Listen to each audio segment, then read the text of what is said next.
Now, guys, you probably know I'm not one to brag, but I had a pretty impressive collection of awards in my youth.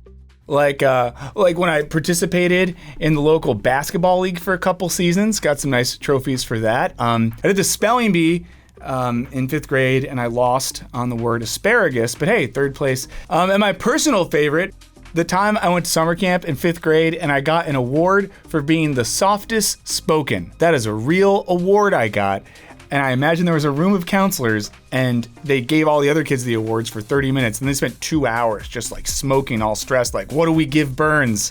And it was like, softest spoken? But all that to say is I was a pretty amazing and award-worthy child. And if you judge this solely by the sheer number of mass-produced plastic trophies covered in chipping gold paint that I accrued over my childhood, you'd have to assume that you're looking at one valuable member of society. But it seems our boomer and Gen X parents are having some buyer's remorse for these old self-esteem boosting trinkets, worrying that the participation trophy is emblematic of young people's entitlement, an inability to cope with the hardships of the cold, uncaring, real world. So, were young people like me too coddled? And has it made us unable to manage adult life? Bro, nobody's telling us anything. Is Bestie gonna be okay? Are participation trophies harmless or a glaring symbol of our collective psychic weakness? Let's find out in this video where we ask, did Americans get soft? Now, as long as there's been organized society, adults have been complaining about the wimpy entitlement of the youth. Aristotle said that young people in the 4th century BC think they know everything and are always quite sure about it. A 1771 piece in Town and Country complained, "Whither are the manly vigor and athletic appearance of our forefathers flown? Can these be their legitimate heirs? Surely no." In 1925, the Hull Daily Mail identified an attitude on the part of young folk which is best described as grossly thoughtless, rude, and utterly selfish. And the Financial Times opined in 1995 that the traditional yearning for a benevolent employer who can provide a job for life seems to be on the wane. In particular, young people want to avoid low-level jobs that aren't keeping them intellectually challenged. Now, in other words, in the eyes of some of these older generations, young people have always been lazy, vain, and self-obsessed know-it-alls who don't want to work. And for the olds today, there is no greater symbol of those distasteful traits than the participation trophy. Awards that are given out in sports, academics, and the arts for no greater accomplishment than just showing up and doing the thing. Now, they're really a symbol for the argument that our parents instilled us with too much self-esteem and not enough good old-fashioned grit and gumption. Plenty of public intellectuals believe young people today were raised to be fragile, to their detriment. Jonathan Haidt, a psychologist and co-author of The Coddling of the American Mind, argued that safetyism, or the cultural phenomenon by which we've made safety a sacred value for society, went way too far, especially for kids who were born in the 90s. Now, Haidt is particularly concerned with what he calls the untruth of fragility, the idea that controversy, disagreement, and engagement with challenging issues harms people. Now, for me, this means that your wrong opinions about The Wire not being the best TV show ever deeply hurt me. And according to Haidt, the younger generations in America have a tendency to avoid conflicting viewpoints, and this has made them less resilient. In general, we agree that intellectually curious people should be open to having their perspective challenged. I don't want to live inside of an echo chamber, especially if it's just my opinions coming back at me. I don't think I'm that smart. So I'm gonna begrudgingly hear you out about why The Wire falls apart in later seasons and thus can't be the best show ever. But Haidt goes on to use developing immunity to a peanut allergy as a metaphor for building resilience and social interactions,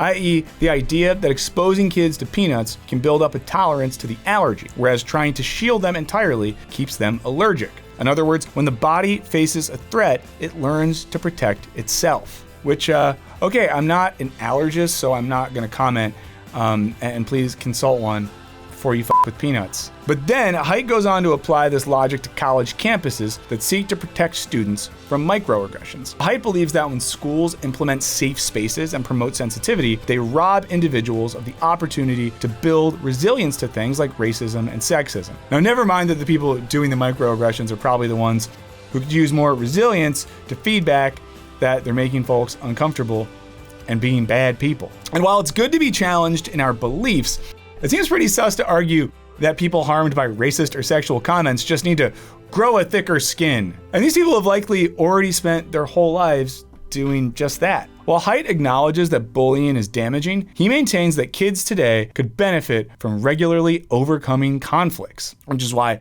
I put my daughter every morning in this little like maze where she has to there's a bunch of rats in it, there's like razor blades and like chemicals, and she has to manage all of that before she gets to eat because I want her to be resilient. That's not true, by the way, if like child services ever sees that clip. That is not true. For his part, psychologist Padraig Gibson argues that when families have fewer kids and more resources, as is the case in the contemporary West, parents are able to focus more on protecting each individual child and providing for all their needs. He writes, the adult carer in these contexts is often continuously trying to avoid discomfort for their children, often looking to substitute themselves for their children if a difficult or potentially stress-provoking situation arises. This may inadvertently damage their child's sense of self and sense of their capabilities. While children in these environments are encouraged to see themselves as having high self-esteem, they haven't actually overcome enough adversity to feel competent. Cue the imposter syndrome, the anxiety, and the gifted kid to adult burnout pipeline. This argument has led many boomers to advocate for bringing back some of the various tortures of mid-century public school. The thinking is these days we're doing too much circle time and not enough dodgeball. But are the results of coddling really so bad? Even staunch anti-coddler Haidt has observed both negative and positive outcomes. For example, business leaders and managers hoping to accommodate our whiny little asses have fostered more welcoming, less aggressive company cultures, according to positive reviews from their employees. Young people report that they prefer a soft life in which a work-life balance is supported, as opposed to people in the 80s who used Coke, not Coca-Cola, like Coke, to maximize their time in the workplace and presumably minimize their time on Earth. But if you've seen a single one of our videos on the workplace, you know employers don't get more compassionate purely out of the goodness of their big old hearts. Increasingly, the American workplace uses soft benefits like appreciation and kindness to supplement things like declining wages and increased overtime. Merely providing your employees with recognition has been shown to result in lower turnover, fewer days missed, and even a reduction in on-the-job accidents. So while gold stars and employee of the week certificates don't pay the rent, they make working feel a little less shitty. Now, not to editorialize, but the fact that coddled youngsters get the same motivation from words of affirmation as cold hard cash feels a little dystopian, right? But it certainly sounds like a boon for their employers. So what are people really complaining about? Well, some argue that young people would actually be thriving with the motivation of harsher bosses and more demanding work environments. For example, Times editorialist and a fan of a good airport meal, David Brooks, lauds the harsh, backbreaking workload of med school, where GPAs are purposefully kept low and a huge percent of students don't make it through. He views this as essential priming for medical professionals to work at a very high level amid incredible stress, something the rest of us softies simply aren't prepared for. Of course, there are benefits to being sensitive. Today's young people are much more emotionally intelligent than their fathers who had meltdowns when they couldn't find the TV remote. Corporations benefit from young people's sensitivity. It boosts Gen Z's ability to be entrepreneurial, innovative, and open-minded, even to difficult experiences and ideas. These sensitive young people are also more open to free speech than older generations, who incidentally did not grow up running school shooter drills. Plus, they live online with a bunch of social media apps and spaces that never turn off and are there to stress you out all the time. Opinion writer Noor Adwan argues that sensitivity is a necessary adaptation for these wild times. After all, it requires a great deal of emotional intelligence and strength to identify and express feelings of rage, sorrow, and dread rather than just burying them deep down. Adwan argues that there's no one correct way to cope. The development of toughness or softness are both reasonable reactions to difficult situations. Then I listened to Gen Z rap once. I was like, the kids are sad. The kids are very sad. They need help. They need a lot of help now. Please, be kind. Especially when we don't know what's going on. So the sensitivity of today's young people is not a weakness. Remember, Gen Z, I'm an ally. I'm on your side. Don't think I'm on the side of these old guys that are like, a little racism's good for you. Not here, not me, not now, not ever.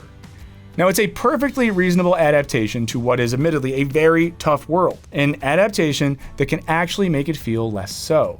For example, the number of high schoolers who say they've been bullied has fallen from 29% in 2009 to 15% in 2021, according to the CDC. Now, the result of this is better psychological and educational outcomes. And even if you've never had to pull a big old wedgie out of your butt crack, this is pretty clearly a good thing. Contrary to the belief that bullying makes people more resilient, people who experience it tend to cope worse with and internalize rejection. When kids are socialized to be kinder to each other, rather than to let constant conflict make them stronger, we end up with more well-adjusted adults. Now, the truth is, the way we raise kids is often a reaction to the world around us. Writer Moira Weigel argues that height ignores the historical context that led to helicopter parenting and the coddling mindset. Things like lower wages, lower rates of home ownership, and overall economic insecurity. It's not surprising that middle-class parents react to this with paranoia that their kids will be worse off because, oftentimes they're just exactly right. In response, parents do everything in their power, including some unsavory things like writing their kids' college personal statements to preserve their child's spot in the disappearing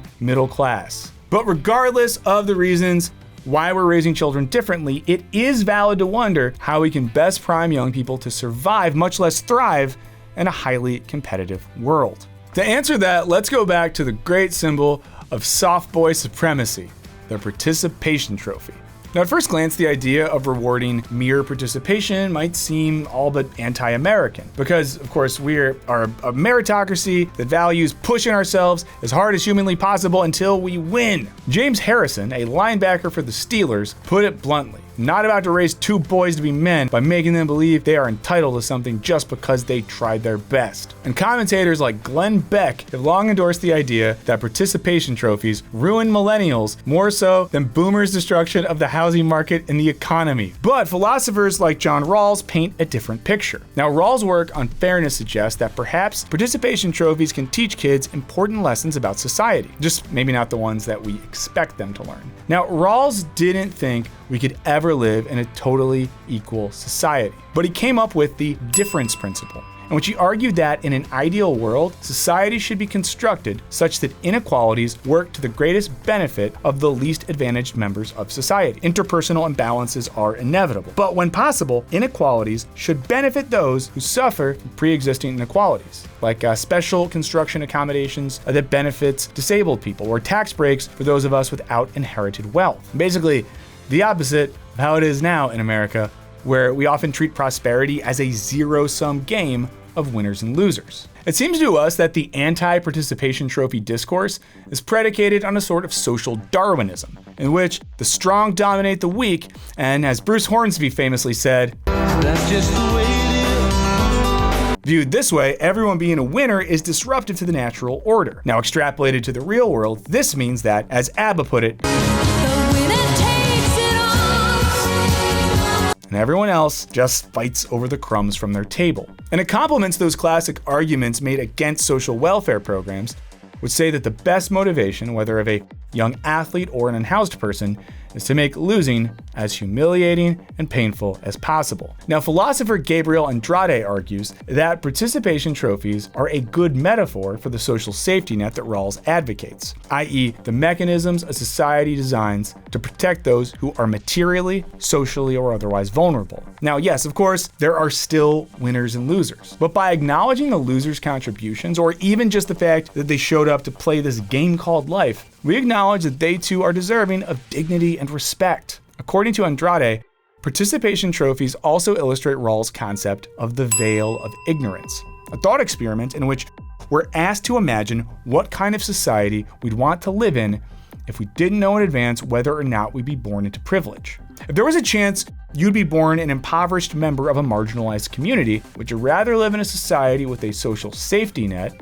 the participation trophy of being born, or one where you get your head dunked in the toilet every day for wearing sneakers that your mom got you from Kmart? Participation trophies fit this model where, regardless of how the points fall, everyone deserves respect for just showing up. It's also worth noting that sometimes a first place trophy isn't really any more indicative of skill or work ethic than the participation one. Now, if you've ever seen a Little League baseball game, you know that winners benefit from natural talent, luck, and little Timmy being able to remember which way to run the bases. Now, are these qualities inherently worth praising? Well, most parent blogs would tell you no. The now common parenting advice is to praise effort, which is within a kid's control, instead of success, which is outside of it. Success as a zero-sum, be-all, get-all is doubly misleading when you consider things beyond natural aptitude. Some kids have a parent or even private coach to throw practice pitches for hours, and others don't. Some have enough money to splurge on fancy cleats, and others are stuck wearing hand-me-downs that just barely fit. The myriad ways that the world sets or stacks the deck for or against any given player inherently means that competitive success can't and shouldn't be seen as the only outcome that matters. Some people are, to continue the baseball metaphor, born on third base, but they think they hit a triple. Now, when you can't see your own privilege, it's really easy to think that you're a genius who earned whatever you've got. Whereas the proverbial participation trophy reminds us that some folks will make every effort, but for a number of reasons, never win. And so the argument against participation trophies is just kind of that it might make sports feel too equal. And that might make kids too fragile for the real world, where we won't abide anyone who's not a winner. But hey, what do you winners and losers think? Are participation trophies as embarrassing as we've been led to believe? Or are we feeling the growing pains of embracing a more equitable culture? Please let us know what you think in the comments. A huge thanks to all of our patrons. Really like you, you're the real winners, because you're interested in getting all of our videos early with no ads, along with extra audio and video content. It's really great. So check out the link in the description if you're interested in joining our Patreon, where everyone is a winner. But even for the rest of you, thank you so much for watching, commenting, liking, subscribing, hanging out, and most importantly, feeding the hungry algorithm, which determines whether we live or die, and we have no control over it. I love life. Thank you so much. In the meantime, know that to me, you're all winners. I'll see you later.